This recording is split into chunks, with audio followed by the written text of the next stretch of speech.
chia tay lâu rồi. Em cũng đã yêu thêm người mấy, anh thì vẫn cô đơn sống thôi. Biết bao giờ con tim này được người chơi với giữa bao nỗi buồn ghê. Nước mắt cô đã rơi nhiều rồi, cô đã trong cuộc vui mong người. Cô em cười nhưng trong lòng chẳng được vui.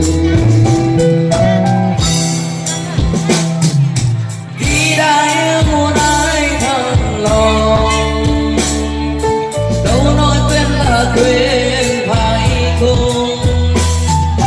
Khi người ta đã hết yêu rồi thì điều kéo cũng chỉ vậy thôi.